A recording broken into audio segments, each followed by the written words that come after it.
안녕하세요, 여러분.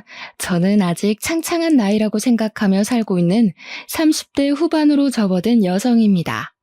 매번 이곳을 찾아와서 다른 분들의 사연을 들으며 같이 웃고 같이 울고 하다가 제 이야기를 써보려고 글자를 적으니 뭔가 이상하기도 하고 쑥스럽기도 한 마음이 듭니다. 제 이야기를 과연 이곳에 풀어놓아도 다른 분들이 저처럼 웃고 울고 함께 저의 마음을 공감해 줄까 싶은 생각이 들어서 이렇게 글 써도 되나 하는 망설임이 생기기도 합니다. 혹시나 제 이야기가 재미없으면 어떡하지 하는 고민이 드는 이 밤에 아무래도 답답한 속을 달래줄 수 있는 곳은 여기밖에 없다는 생각에 글을 적어 내려갑니다. 저는 아직 적다면 적은 30여 년을 살았지만 다른 분들이 60대, 70대에 겪는 풍파를 모조리 겪었다는 생각을 이상하게 지울 수가 없습니다. 남들은 살면서 한 번 겪기도 힘들다는 갖은 순환과 시련을 저는 왜 이렇게 이른 나이에 겪게 되었는지 참 제 운명이 이렇게 기구한 건가 싶기도 하고요. 하지만 이제는 모든 일을 보내주었기에 조금 다른 생각을 가지고 살아보려고 합니다. 이른 나이에 겪게 되어서 남들보다 더 단단해진 제가 될 수 있었다고요. 이쯤 되면 얼마나 모진 일을 겪었기에 저런 소리를 할까 싶으시죠? 물론 기상천외한 놈들이 판치는 세상이라 제 이야기가 별거 아니게 느껴지실지도 모릅니다. 하지만 제 인생에서 이런 일은 두 번 다시 없을 것이며 다른 분들 인생에도 이런 일이 없길 바라며 제 사연을 한번 끄적 걸어봅니다. 지금부터 저와 함께 시작할 제 이야기를 끝까지 들어주시고 여러분들의 좋은 조언을 가슴에 새겨보도록 하겠습니다. 제가 오늘 들려드릴 이야기의 주인공은 사실 제가 아니라 저의 남편이라고 말을 해도 과언이 아닐 정도로 남편의 비중이 상당히 높습니다.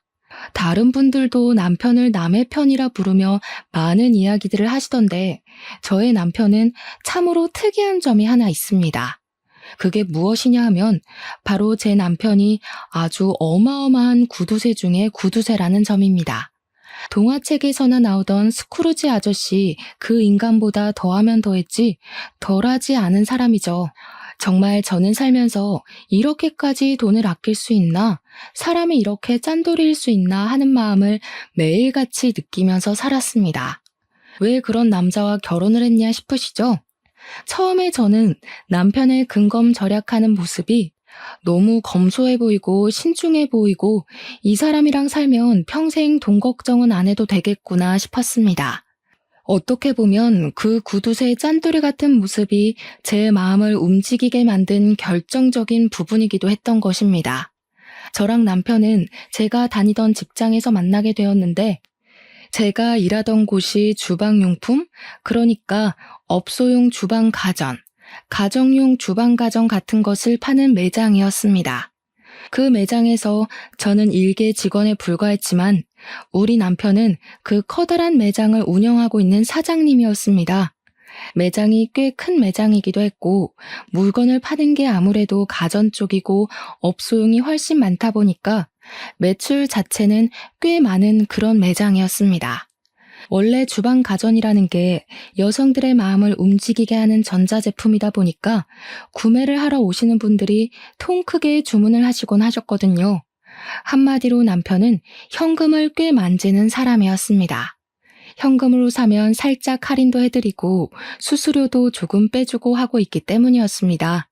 거기다가 가게에 들어오는 가전들이 중고 가전들도 있었고 새 가전들도 취급을 했는데 다른 매장이 철수할 때 싸게 수입해서 번쩍번쩍 광을 내고 조금 웃돈 받아 팔기도 했었습니다. 철수하는 매장에서 다량으로 물건들이 들어오게 되면 꽤 대박인 수준으로 물건 재판매가 되어서 돈을 굴리기엔 쏠쏠한 매장이었습니다. 아무튼 그런 남편은 돈을 잘 번다는 사람임에도 불구하고 엄청난 짠돌이처럼 굴었는데 사실 연애를 할 당시에는 이 정도까지 짠돌이는 아니었습니다. 돈을 써야 하는 타이밍에는 팍팍 쓰면서 저에게 선물도 잘 안겨주었고 아낄 때는 그 누구보다 아끼며 사치를 절대 하지 않는 계획적인 인간처럼 보였습니다.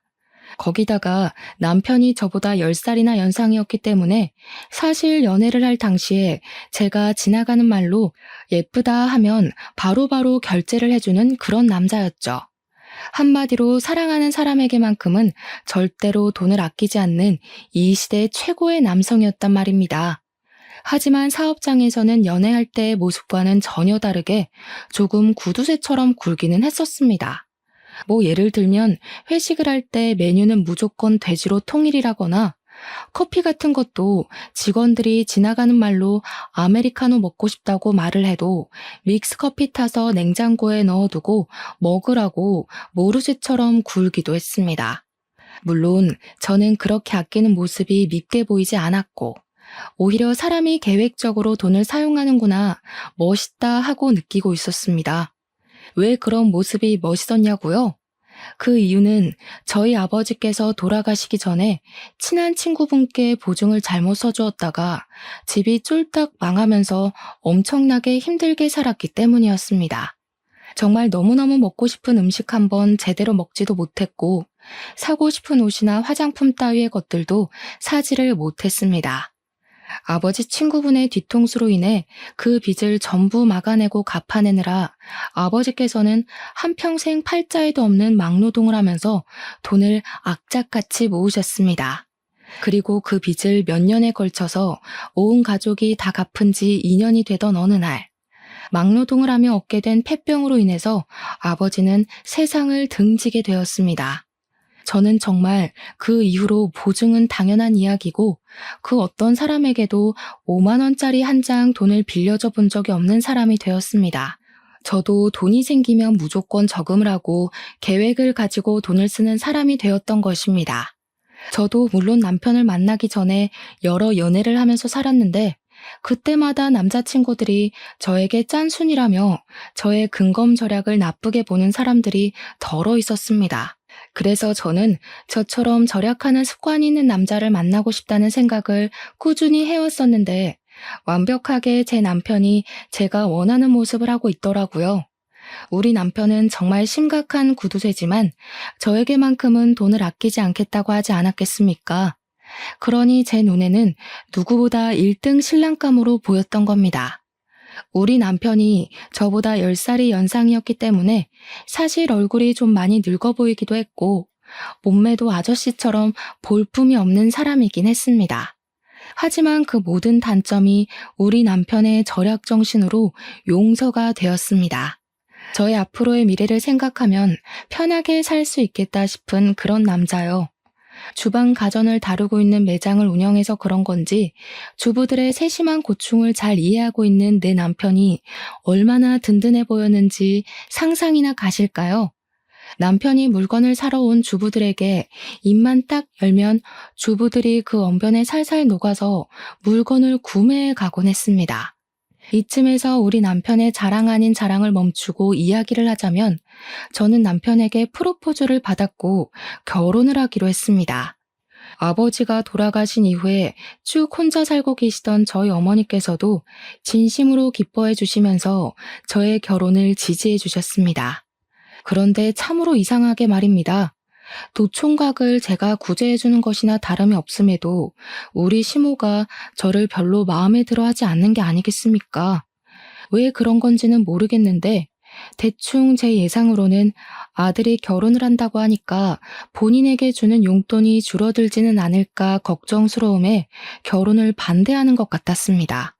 제가 30 중반쯤 결혼을 했으니 40 중반인 아들에게 얹혀서 살고 계시던 시모가 갑자기 아들이 결혼을 한다고 하니 앞으로의 걱정에 막막했던 것이겠죠.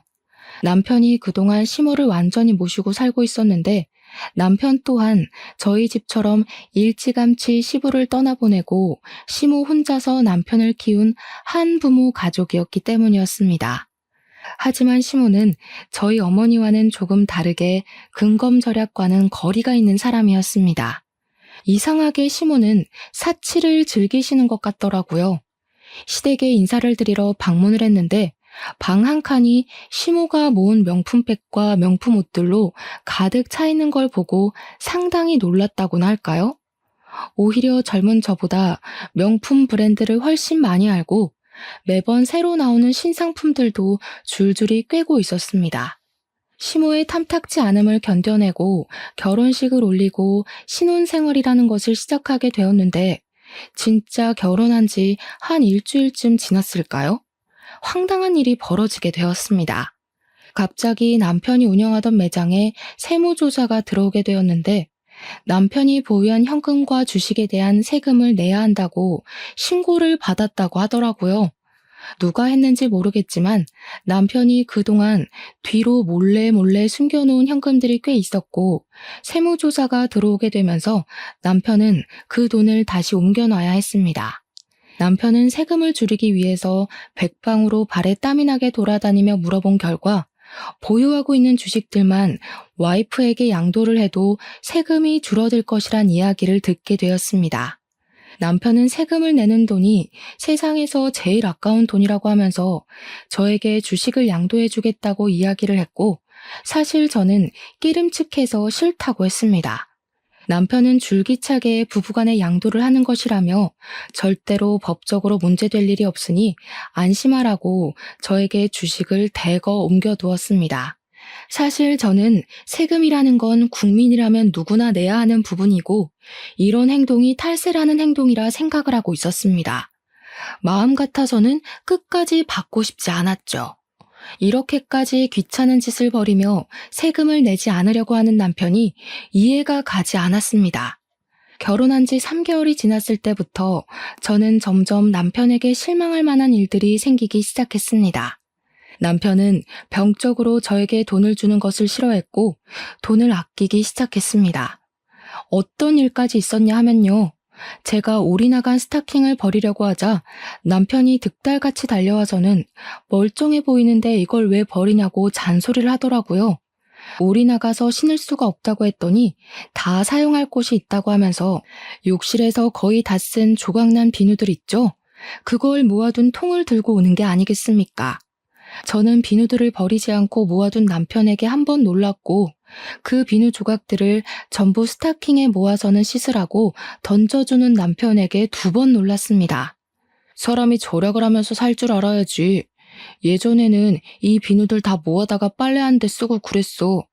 아니, 스타킹을 빨아둔 것도 아니고 제가 신다가 올이 나가서 버리려고 둔 스타킹에 비누 조각을 모아서 거품 내서 씻으라고 하는데 누가 좋겠습니까? 저는 그 행위 자체가 너무 더럽기도 하고 찝찝하기도 해서 그 비누를 쓰고 싶지 않았는데 그 뒤로 제가 그 비누를 얼마나 썼나 감시를 하기 시작했습니다. 그런 숨막히는 분위기 속에서 신혼생활의 분위기가 좋았으면 얼마나 좋았을까요? 그러다 저희에게도 아주 좋은 소식이 찾아오게 되었습니다. 결혼 6개월 차가 되었을 때 제가 임신을 하게 되었던 것입니다. 임신과 출산을 해보신 분들은 잘 아시겠지만 입덧이라는 게 제 마음처럼 조절이 되는 것이 아니지 않겠습니까? 이상하게 먹을 것이 너무 당기는 바람에 살이 어마어마하게 올랐습니다.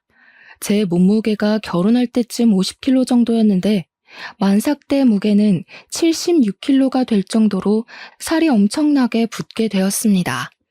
오죽하면 병원에서도 임신 당뇨가 올 수 있으니 조심해야 한다고 과일이나 당류를 먹지 말라고 경고를 할 정도였으니 상상이 가시겠죠.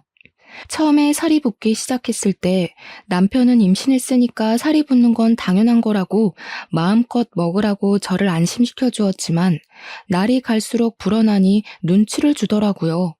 임신 기간 내내 대놓고 먹지 말라고는 하지 않았지만 그렇게 먹으면 속이 더부룩하지 않냐, 집안 살림 거덜내겠다 하면서 은근히 먹지 말라는 신호를 주었습니다. 저희 친정어머니께서는 제가 임신을 했다고 하니 좋은 걸 먹이고 싶어서 반찬도 가져다 주시고 제철 음식도 매번 해서 주셨습니다. 하지만 시모는 살이 찐 저를 보면서 저러다가 소박을 맞는 거 아니냐면서 적당히 살을 찌우라고 잔소리를 멈추지 않으셨습니다. 우리 아들이 퍽이나 그런 몸매를 한 여자한테 마음이 동하겠니? 살이 쪄도 어쩜 저리 뒤룩뒤룩 찐 건지 보기 흉하다. 그렇게 서러운 임신 기간을 보내고 출산을 한 뒤로 정말 이래도 되나 싶을 정도로 지옥 같은 육아를 시작하게 되었는데 이상하게 몸무게는 별로 빠지지 않더라고요. 누가 그런 소리를 했었는데 육아는 운동이 아니라 노동이라고. 노동은 절대로 살이 빠지지 않는다고요. 아무튼 그렇게 열심히 아이를 돌보고 밥도 제대로 못 먹고 했는데도 불구하고 살은 60kg 초반에서 더 이상 빠지지 않았습니다. 결혼을 할 당시보다 10kg 이상 살이 올라붙었으니 제 모습이 얼마나 미워 보였겠습니까? 남편이 저와 같은 방에서 자는 걸 거부하기 시작했습니다. 당신이 싫어서 각방을 쓰겠다는 게 아니라 애가 밤마다 울어대니까 시끄러워서 내가 같이 잠을 잘 수가 없잖아. 나는 내일 출근을 해야 하는 사람인데, 내가 잠 못 자서 출근 못하면 돈은 누가 벌어올 거야?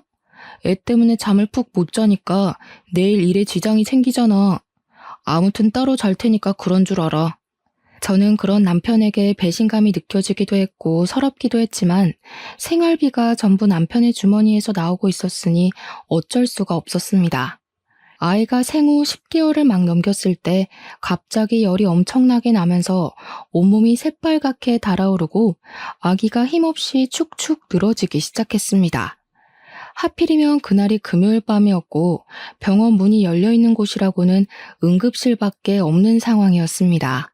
애는 열이 너무 올라서 그 작은 몸으로 온몸을 부들부들 떨며 경기를 일으키는 지경이 되었는데 남편은 태연하게 휴대폰만 만지고 있는 게 아니겠습니까? 뭐해? 빨리 옷 입어요. 우리 애 이러다가 큰일 나겠어. 빨리 응급실이라도 가요. 아니 고작 열 좀 나는 걸로 뭘 응급실이야? 그냥 해열제나 먹이고 땀이나 닦아주면 된다던데. 지금 응급실 가면 돈만 비싸고 처방해주는 건 다 똑같아. 어차피 가봐야 해열제나 먹이라고 할 텐데. 그냥 월요일까지 버텼다가 동네 소아과 가. 아니 아무리 아이한테 관심이 없다고 해도 그렇지.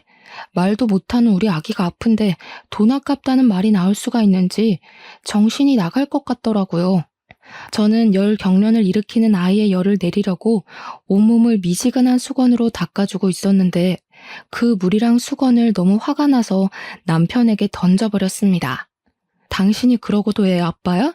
사람이야? 애가 아픈데 휴대폰만 만지고 있으면서 아무것도 안 하는 게.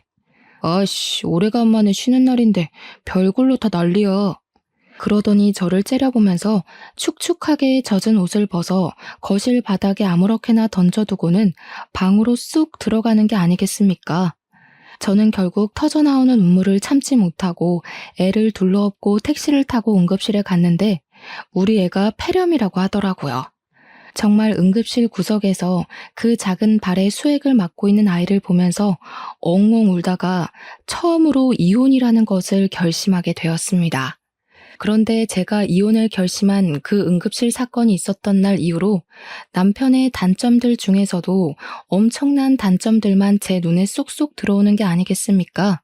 특히나 결혼 전에는 장점으로만 느껴졌었던 우리 남편의 짠돌이 같은 그 성격이 진절머리 나게 싫어지고 정말 죽이고 싶다는 충동까지 들게 하더라고요. 구두쇠 중에 구두쇠, 음식을 먹을 때에도 이건 얼마냐, 저건 얼마냐. 이 반찬 하는데 1,000원이면 만들 수 있지 않냐 하고 정말 미치겠더라고요. 아니 요즘 반찬 가게에서 반찬을 사도 얼만데 들어가는 재료값들은 물론이고 제 노동력은 생각도 안 하고 1,000원 이러고 앉아있으니 당연히 정신 나간 놈 같아 보였습니다. 저는 오죽하면 남편의 얼굴을 마주보면서 밥을 먹으면 체하는 기분이 들 것 같아서 밥을 따로 먹기 시작했습니다. 저는 애를 챙기느라 바쁜 와중에도 곧 다가올 돌날을 준비하기 위해 이리저리 발로 뛰며 돌잔치 장소도 알아보고 드레스 대여도 알아보고 있었습니다.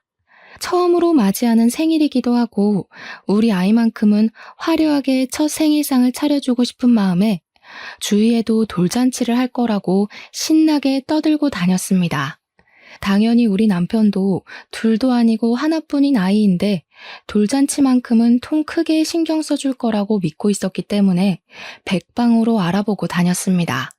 제가 미리 알아본 업체들과 돌잔치 장소들을 쭉 정리해서 남편에게 보여주면서 처음으로 하는 생일잔치니까 이게 어떠냐 저게 어떠냐 의견을 물어보았습니다. 그러자 남편이 너무나도 시큰둥하게 저를 바라보면서 이야기를 하더라고요. 어차피 첫 생일 애도 기억 못하는 건데 그냥 대충대충 싸게 하자. 돌잔치 오는 손님들한테 금이나 받고 현금이나 챙기는 거지. 누가 요즘 돌잔치에 이렇게 비싼 돈을 태워? 그중에 제일 싼데 아무거나 해 그냥. 손님들 어차피 뭐 즐기려고 오는 것도 아닌데 구색 맞추기잖아. 그래도 우리 아이 첫 생일인데 어떻게 대충 하자는 말이 나올 수 있어요? 대부분 다 나처럼 생각한다니까. 오는 게 있으면 가는 것도 있다. 딱 이 마인드로 참석하는 거야. 돈만 잘 챙기면 되니까 대충 싼 곳 잡고 뷔페도 저렴한 거 해. 남편은 그 뒤로 정말 아이의 돌잔치 계획에 단 한 줄의 의견도 첨가하지 않았고 저는 서운한 마음을 가득 안고 여러 업체를 알아보고 결정을 내렸습니다. 남편에게 이 정도 돈이 들어갈 것 같다고 말을 하니까 뭐가 그렇게 비싸냐고 더 싼 곳으로 알아보라고 저에게 핀잔을 주는 것이 아니겠습니까?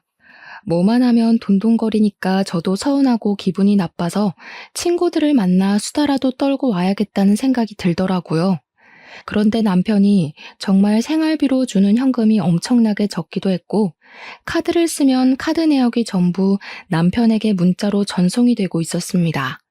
밥 한 끼 밖에 나가서 사 먹는 일이 쉽지 않았다는 이야기죠. 그래서 창피하긴 했지만 남편에게 친구들을 만나러 나가게 현금을 조금 달라고 했습니다. 내가 준 생활비는 다 어디에다 쓰고 돈을 달라고 그래? 그렇게 사람이 계획 없이 살 거야? 잔소리를 실컷 하며 사회생활에서 받은 스트레스를 저에게 다 쏟아내더니 현금 딸랑 2만 원을 주더라고요. 친구들 만나서 얻어먹을 줄도 알아야 한다고 하면서 커피값으로 2만 원이면 충분하지 않냐고 하는데 그 돈을 받으면서 제 처지가 어찌나 서럽게 느껴지던지 친구들을 만나서도 이런 이야기는 차마 못하겠더라고요. 10살이나 많은 남자에게 시집가서 거의 노예나 다름없는 생활을 하고 있다는 걸 제 입으로 어떻게 말을 하겠습니까? 그런데 아주 통쾌하고 기가 막힌 나름의 복수를 할 기회가 찾아왔습니다. 저희 아이가 돌잔치가 있던 그 해가 어머님의 칠순인 해와 겹치게 되었는데 생일도 비슷한 시점이었던 것이었습니다. 남편은 저희 아이 돌잔치는 싸게 빨리빨리 준비를 하라고 손님들에게 돈만 걷으면 된다고 말을 하더니 시모는 최고급 호텔에서 칠순잔치를 해주겠다고 하더라고요. 너무나도 당당하고 뻔뻔하게 저에게 이야기를 하는데 제가 기가 막혀서 무슨 대꾸를 해야 할지조차 감이 오지 않았습니다. 우리 엄마는 고생고생해서 나를 키워주셨는데 내가 그 정도도 못해? 우리 아이는 돈 없다고 동네 지하 뷔페에서 싸게 하자고 하더니 어머님 칠순잔치는 뭐가 다르다고 그렇게 크게 하냐 이거지. 너 진짜 생각이 못됐어. 칠순이랑 돌이 같냐? 우리의 칠순 때는 호텔에서 하겠지. 그걸 지금 말이라고 하는 거야? 우리의 첫 생일인데 칠순이랑 다를 게 뭐야? 야, 너는 우리 엄마가 앞으로 살면 얼마나 더 산다고 그걸 질투하고 그래? 됐고, 그렇게 결정했으니까 앞으로 토달지 마. 남편이 질투라는 단어를 꺼내는데 얼마나 어이가 없던지, 이걸 질투라는 단어로 포장할 수 있는 문제인지 모르겠더라고요. 저는 그 뒤로 이를 갈면서 어떻게든 남편에게 통쾌한 복수를 하겠다고 생각했고 짜증을 꾹꾹 삼키고 어머님의 칠순잔치 식순에 아주 특별한 순서를 넣기로 결심했습니다. 그것은 바로 우리 아이의 돌잔치 식순을 어머님 칠순잔치 중에 끼워 넣기로 결정을 내린 것이었습니다. 남편이 호텔에 예약을 하기 무섭게 호텔 측에 따로 이야기를 해서 칠순잔치와 돌잔치를 같이 넣기로 결정을 내렸고 돌잡이와 돌상도 모두 준비를 마쳤습니다. 그리고 제 친구들이며 지인들에게 일일이 연락을 돌려서 그 잔치 자리에 초대를 했고 어머님 칠순잔치 겸 돌잔치를 제 손으로 모두 준비하기 시작했습니다. 남편에게 제가 칠순잔치 준비를 할 테니 걱정하지 말고 있으라고 이야기를 했더니 내심 좋아하면서 아예 신경도 쓰지 않더라고요. 단순한 사람이라 이럴 때는 참 편했습니다. 당연히 제가 이런 계획을 세우고 있다는 것을 시모와 남편은 꿈에도 생각하지 못했습니다. 우리 짠돌이 남편은 시모 칠순잔치에 방문할 손님들이 대충 100명 정도 될 것이라고 예상을 하고 있었는데 실상은 매우 달랐습니다. 우리 아이 돌잔치에 참석할 손님들만 해도 100명이 더 추가가 되었으니 얼마나 놀랐을지 상상이나 가시나요? 제가 그 100명을 끌어모으기 위해서 평소에 연락을 하지도 않던 지인들에게 일일이 연락을 돌려서 우리 아이 돌잔치에 제발 참석해서 밥이라도 먹고 가라고 며칠을 졸랐는지 모릅니다. 당일이 되어서야 예약된 인원이 100명이 아닌 200명이란 사실을 알게 된 남편이 깜짝 놀라서 호텔 직원을 찾아가 따져 묻기 시작했습니다. 호텔에서 하는 잔치다 보니까 예약 인원수대로 식사가 코스 요리로 준비가 되었고 남편이 예상한 금액의 2배가 나오게 생겼으니 정신이 빠진 사람처럼 분주하게 돌아다니더라고요. 아니, 저희가 예약한 건 100명인데 왜 200명으로 되어 있습니까? 홀을 헷갈린 거 아닌가요? 이렇게 큰 장소를 예약하지 않았는데? 지난번에 손님 200분으로 변경하신다고 전화 받았었는데요. 남편은 직원이 당황해하며 예약 변경된 인원이 맞는다고 말을 하자 울그락 푸르락해져서는 저에게 무슨 짓을 했냐고 소리를 치며 대기실로 찾아왔습니다. 그런데 제가 이미 드레스로 갈아입은 상태였고 저희 아이도 돌잔치 드레스를 입고 있으니 남편이 입을 떡 벌리면서 뒤이어 말을 못하더라고요. 저는 남편에게 아주 태연하게 턱시도를 건네면서 어서 갈아입으라고 했고 남편은 손에 들린 옷을 보면서도 이게 무슨 일인가 의아해했습니다. 한복까지 곱게 빌려 입고는 칠순잔치 한다고 아침부터 신나서 미용실에 가서 화장까지 받고 온 시모는 저와 아이의 모습을 보고 당황해하더라고요. 당연히 본인이 주인공인 줄 알았는데 더 화려한 모습으로 나타난 며느리와 손녀를 보고 입이 떡 벌리신 거죠. 그 모습이 어찌나 통쾌하고 쌤통이던지 마음 같아서는 제자리 뛰기라도 하면서 만세를 부르고 싶었습니다. 어차피 당신이 돈을 아끼라고 했으니까 어머님 칠순잔치 때 우리 아이 돌잔치도 하면 되겠다 하고 생각했지. 당신도 얼른 옷 갈아입고 와. 남편이 어이없다는 듯 헛기침을 했지만 이미 일은 다 벌어진 뒤고 손님들도 하나둘 자리를 잡고 있는데 무슨 뾰족한 수가 있겠습니까? 처음에는 시모 칠순 잔치대로 식순을 했는데 시모는 이미 뒤이어 돌잔치가 시작된다는 것을 알고 있었기에 마음 놓고 기뻐하지도 못하고 인상만 뚱하게 쓰고 있더라고요. 시모 친구들은 아무것도 모르고 있다가 사회자가 이제 2부 식순으로 우리 아이의 돌잔치를 시작하겠다고 하니 다들 벙쪄서는 시모만 쳐다보았습니다. 시모는 그 자리에서 화를 내지도 못하고 불편한 한숨만 꾹꾹 삼키시더라고요. 저는 시모의 칠순잔치 축하 현수막까지 다 뜯어내고 우리 아이의 돌잔치 축하 현수막으로 새로 바꿔 달았습니다. 2부 행사처럼 돌잔치를 하고 돌상에 돌잡이에 스냅 사진이라는 것까지 알차게 다 찍은 다음 밥도 맛있게 먹었습니다. 그날 밥맛이 어찌나 좋던지 시모와 남편의 똥 씹은 얼굴이 반찬이더라고요. 그 이후에 남편은 식대로 나온 금액을 보고 온몸을 부들부들 떨었습니다. 애초에 자식 생일에 돈을 아끼지 않았으면 이것보다 당연히 싸게 먹혔을 텐데 자기 꾀에 자기가 넘어간 것 아니겠습니까? 모든 행사가 끝이 나고 옷을 갈아입고 나왔는데 분노에 휩싸인 시모가 갑자기 제 머리통을 확 치는 게 아니겠습니까? 네가 아주 내 친구들 앞에서 나를 망신 주려고 작정을 하고 덤비는구나. 순간 머리가 울리는데 저도 이성을 잃게 되더라고요. 열이 받으니까 눈에 보이는 게 없어서 저도 그만 시모의 머리통을 그냥 빡 날려버렸습니다. 아무래도 젊은 제가 팔 힘도 훨씬 좋지 않겠습니까? 애써 고정시킨 시모의 머리가 흐트러지고 옆으로 휘청거리시더라고요.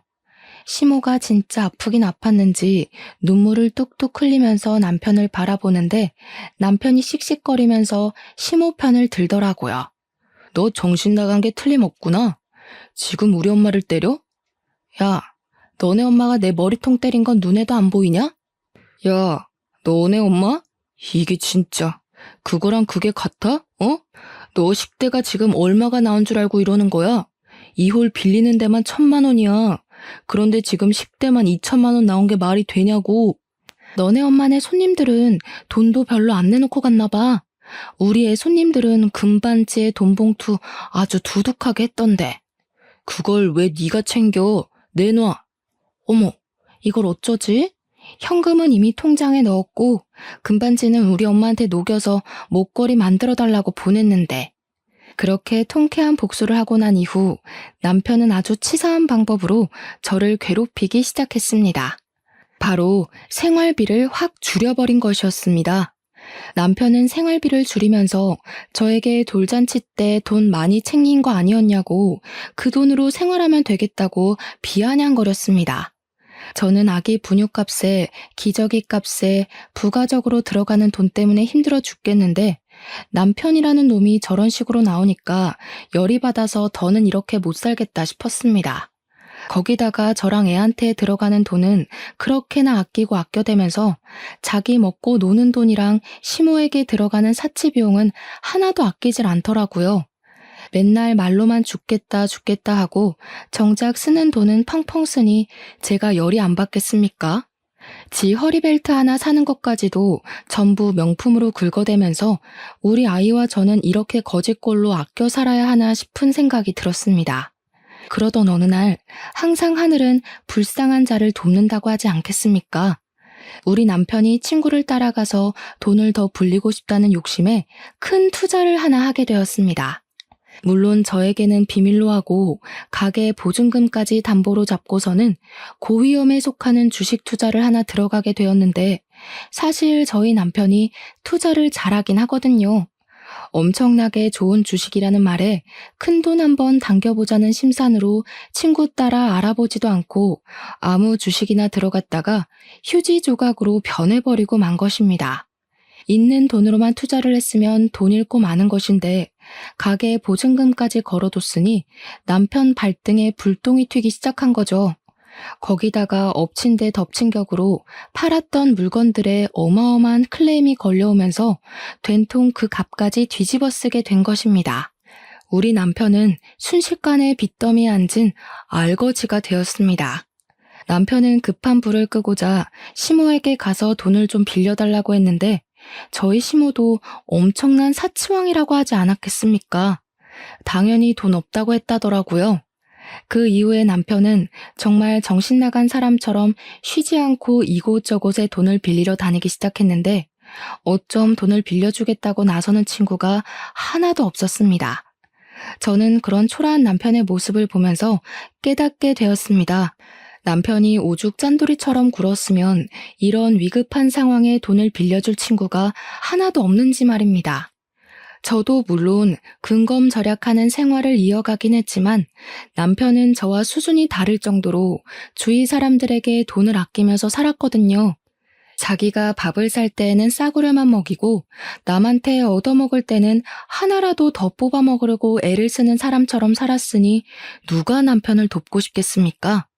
그것도 자기 매장을 운영하면서 돈까지 넉넉하게 만지는 사람이 없는 사람들보다 더 없는 모습으로 살았으니 친구들이 전부 진절머리가 났겠죠.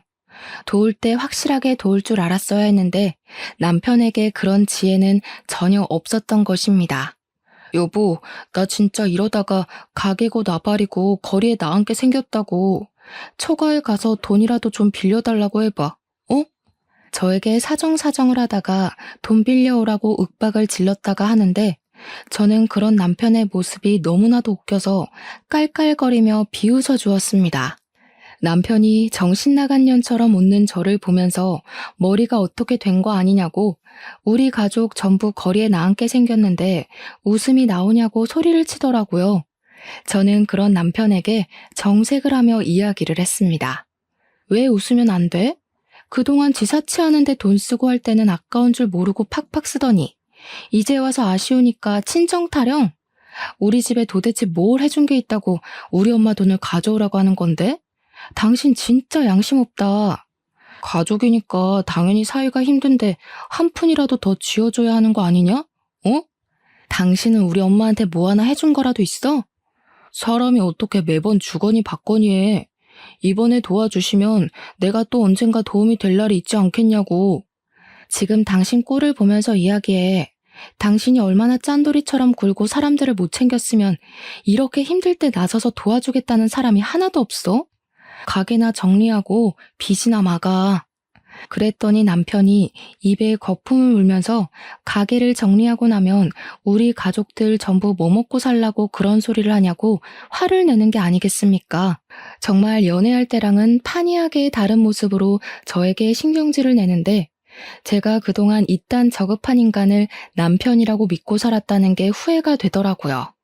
저는 이혼을 확실하게 결심한 뒤였기 때문에 속이 후련해질 때까지 남편에게 비아냥거리기로 결심을 했습니다. 내가 이대로 혼자 죽을 줄 알아? 내가 망하면 우리 가족 전부 다 망하는 거야. 왜 우리 가족이 다 망한다고 생각해? 당신만 망하는 거야. 나는 당신이랑 이혼할 거거든. 저는 이혼을 결심한 이후에 품에 소중하게 안고 지냈던 이혼 서류를 남편에게 떡하니 내밀었습니다. 남편은 이혼 서류를 받아들고서 한참을 씩씩거리며 분노를 참지 못하더니 저에게 삿대질을 하면서 목에 핏대를 세우고 말을 하더라고요. 누구 마음대로 이혼이야? 이 옆에 내가 편하게 살게 해줬더니 감히 내 뒤통수를 치겠다는 거야? 편하게 살게 해줘? 누가 누구를 편하게 살게 해줘? 당신이 나한테 그동안 했던 짓을 생각해봐. 얼마나 치사하게 굴었는지. 한 푼 두 푼 아껴서 지금까지 일도 안 하고 먹고 살게 해줬으면 감사한 줄 알아야지. 내가 힘들 때 도망을 가겠다는 게 뒤통수지 뭐야? 지금 나한테 소리 지를 사람은 당신이 아니야. 우리 엄마지. 어떻게 보는 눈도 없어서 이딴 놈이랑 결혼을 하고 3년이 넘는 시간을 같이 살았냐고 화를 내도 우리 엄마가 내야 한다고. 내가 마트에서 장 볼 때, 친구 만날 때, 아기 물건 살 때마다 그게 꼭 필요한 거냐고 되묻던 당신이 나를 편하게 살게 해줘? 너네 엄마가 명품백 살 때는 돈 한 번 아낀 적이 없으면서 내가 장바구니 하나 살 때마다 눈치를 주던 당신이 그런 소리를 해? 그렇게 아껴 살아서 겨우 한 짓이 투자 실패라니. 당신 벌 받은 거야. 나는 절대 이혼 못하니까 그런 줄 알아. 어디 옆에 내가 집에서 애나 돌보고 집안일이나 할 것이지 큰 소리를 떵떵 치고 살아. 누구 마음대로 못해준다 만다야? 당신이 못하겠다고 버티면 나는 소송이라도 할 테니까 그런 줄 알아. 제가 소송까지 불사르겠다고 하자 남편은 씩씩거리다가 갑자기 소리를 꽥 지르면서 저에게 생각난 듯 말을 했습니다. 내가 신혼 초에 넘겨놨던 주식 있지? 그거 그대로 있지? 네가 가진 내 주식 다시 내 계좌로 돌려놔. 그거면 급한 불 맞고도 남지. 내놔. 처음에는 남편이 무슨 말을 하는지 이해를 못하고 있다가 곰곰이 생각을 해보니 남편이 세금을 덜 내려고 제 계좌로 옮겨두었던 주식이 생각나게 되었습니다. 저는 남편에게 끝까지 유익한 일을 하고 싶지 않았기 때문에 발악하는 남편을 두고 간단하게 챙긴 짐을 들고 친정으로 도망치듯 나왔습니다. 남편은 제가 이러다가 말겠지 하고 생각을 했는지 저를 찾아오지도 않고 메시지만 열심히 보내더라고요. 지금 돌아오면 용서해주겠다, 생활비를 더 줄여버리겠다 하는 아주 추잡한 메시지들을 보내면서 저에게 주식이나 빨리 확인해보라고 하더라고요.